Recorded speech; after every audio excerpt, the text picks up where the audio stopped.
Windsor here, and welcome to the Groove Guru podcast.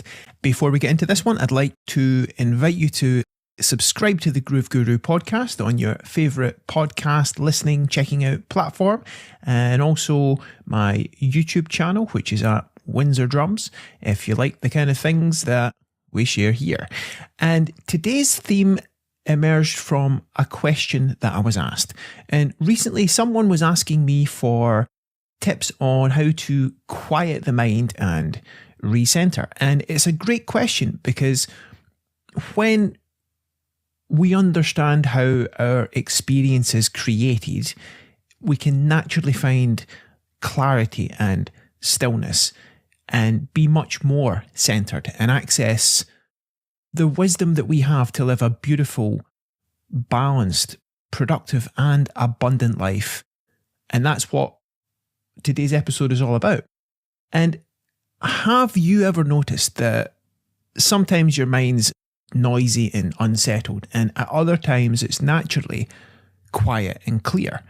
And what I want to explore today is how understanding where your experience comes from can help you tap into that clarity more often and readily.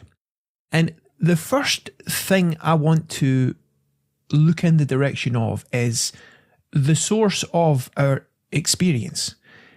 And quite simply, we don't experience the world directly. We experience our thoughts about it and the feeling that creates. Simply put, if we think it, we feel it. And so much of our mental noise comes from misunderstanding where our experience comes from. So simply, our experience is created, the thought arises, we feel what we think, and this shapes our entire experience of life in the moment. And whatever happens in the world, the only way that we make sense of it is through thought. And that thought that we think has a feeling attached to it. Now, the big misunderstanding and where most people get stuck is it seems like our feelings and our experience comes from the world out there, that people, circumstances, events, etc. make us feel a certain way. That person made me feel. This makes me feel. Da da da da da. But if that were true, that the outside world, imposed our feelings on us, then wouldn't everyone in the same situation or circumstance feel the same way? Well, no, and I'll get to that. But first, for a little experiment, and let's play. Just take a moment and think about someone you know who is not with you right now when you're listening to this. Maybe a past memory with them, or just picturing them in your mind. And what happened? If you notice what happens, you just felt something, right? You had an experience, and that's not them creating that feeling. It's your own mind that's doing that. And as a simple way to put it, we all experience what our mind is doing and create feelings in accordance with that. And again, it's not a certain situation in the world that makes you feel a certain way, which is why in the same circumstances, different people can have completely different experiences. Now, some real world examples of that, the COVID lockdowns. Some people in the same situation became really anxious and depressed and found it really difficult to deal with the uncertainty of it all. And yet others saw it as an opportunity to, reinvent themselves, reconnect with loved ones and pursue long-held passions and things they'd always wanted to do. In the event of when a loved one passes, some people feel quite lost for years and never really get over it. And yet Others choose to honour their loved ones and live much more fully. In times of economic downturn, some people can lose everything, so to speak, and spiral into despair, whereas others see it as a chance to reinvent and thrive. And a great example that points to what I'm going to suggest is a freedom that we have. It's the example of Viktor Frankl, and it relates to the time of World War II when, many Jews suffered unimaginable torture and death at the hands of the Nazis. And in his book, Man's Search for Meaning, Viktor Frankl, he talks about how he found an inner resilience through his perspective. And despite what, for the vast majority of people, would be unbearable circumstances, Viktor Frankl had quite an amazing perspective on this. And a quote from that book that really jumps out is that everything can be taken from a man but one thing, the last of the human freedoms, to choose one's attitude in any given set of circumstances, to choose one's own way. Now, I'm not judging anyone here for experiences that they create in any circumstance.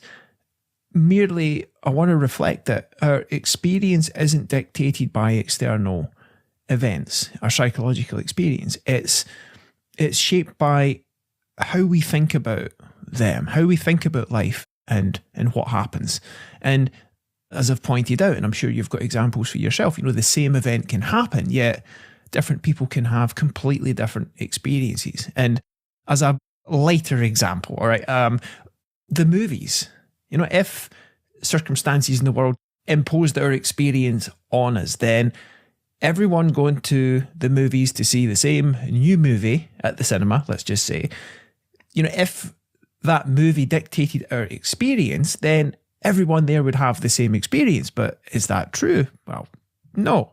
There's as many different experiences as there are people at the cinema watching that movie. If you go to IMDb, for example, there's a whole gamut and wide range of reviews. Some people thought the same movie was 10 out of 10. This is the best thing ever. Some people thought 1 out of 10. Nah, meh. Some people thought 6 or 7. Yeah, all right. So it's not the movie creating their experience, but what we think and what we feel that creates our experience.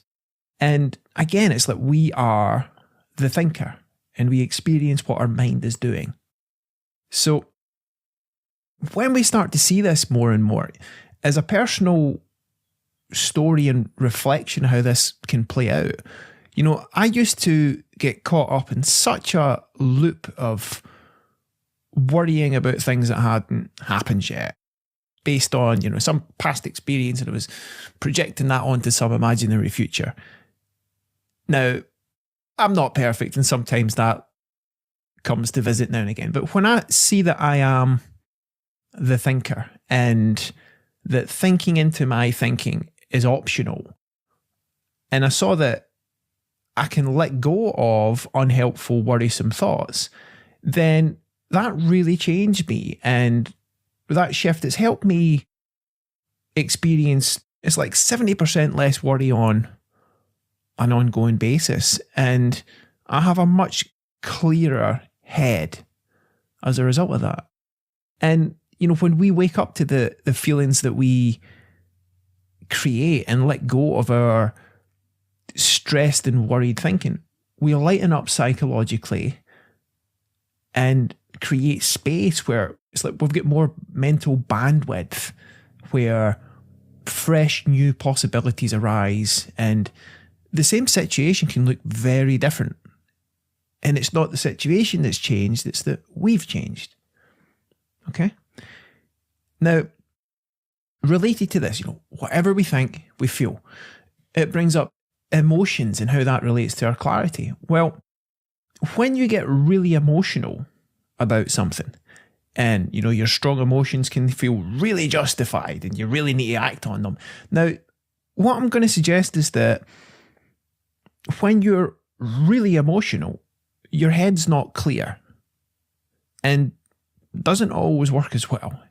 The metaphor I like to use is it's like an iPhone overheating. Like when your iPhone gets really, really hot, or your phone gets really, really hot, it doesn't work as well.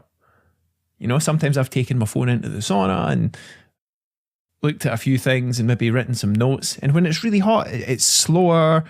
It just doesn't work as well. And the mind's the same thing. It's like the more hot and bothered and uptight you are, the less clear you are in the moment. So letting your head clear down, like an iPhone cooling down, you know, it tends to work better. You know, the spiritual teacher Vernon Howard has got a great example of this. There's a cool quote, which is, using emotions to straighten out a problem is like using an electric fan to organise papers on a desk. It just creates a mess.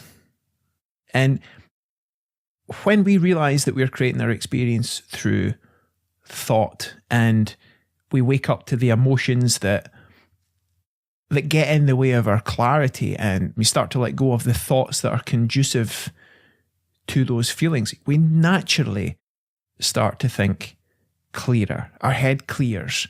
We listen deeper. We communicate better and get more new and fresh, helpful thinking and ideas. And we enjoy what we do more as a bonus. And also we become less reactive and more responsive to life. Because if you believe that the world out there is creating your feelings, then an implication of that is you'll tend to try and change the world to feel better. Like, I will be happy when this situation that makes me feel a certain way is fixed so that I can therefore feel better. But when you see the world isn't creating your feelings, then that stops making sense to do that. And when you see where your experience comes from within you, you stop blaming the outside world for how you feel, and you gain much more clarity. And it stops you playing the victim game that so many people fall into. And another quote attributed to Viktor Frankl, this one's more attributed to him. It's, between stimulus and response, there is a space. And in that space is our power to choose our response. In our response lies our growth and our freedom. Now, how does this help quiet the mind? It's that when we realise that our experience is being created from within us, and knowing how our thought creates feelings, we can also see that we can tell by our emotional state in the moment how helpful our state of mind is and how clear our mind is. And again, the more emotional we are, the less clear we are. And when we let go of unhelpful thinking that gets in the way of our clarity, we naturally create more space for our clarity, our clear-headedness and peace of mind and wisdom to show up. Okay? And when it comes to quieting the mind, instead of, forcing yourself to quiet the mind, simply notice when you're caught up in unhelpful thoughts and let go of that. Just notice them and see when your mind naturally settles. Pay attention to those moments. So, recapping on this, all experience we have arises from thought. From nothing, something is created. From nothing, everything is created. And all of our psychological creation, it comes from the formless awareness that we are at our core.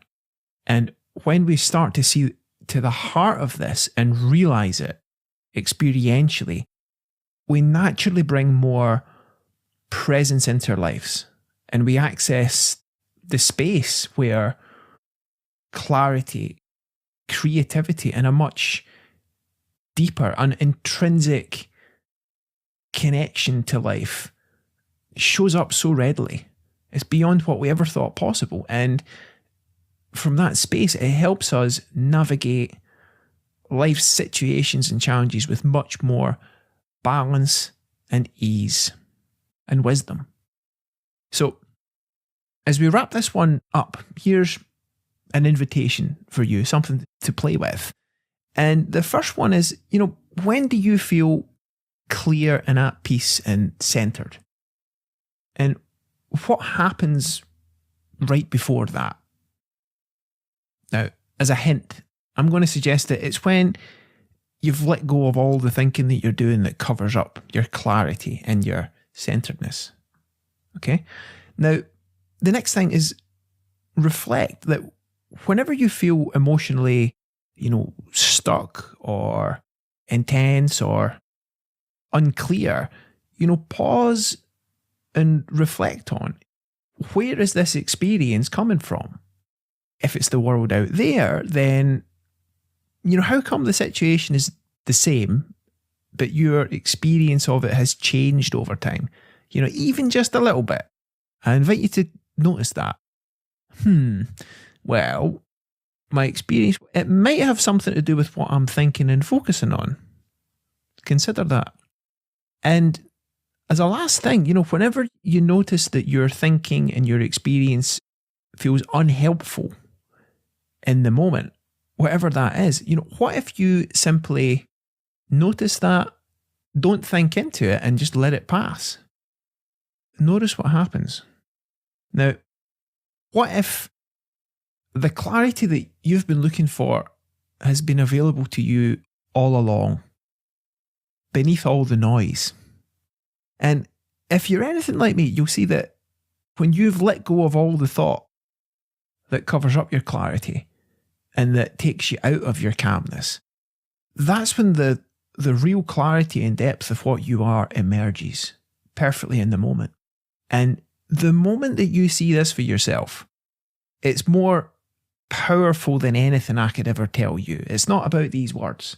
And when you do see this for yourself, a whole new world of possibility opens up for you. So have fun with this. Open to that space of new possibilities and see what shows up for you. And I'll speak with you soon.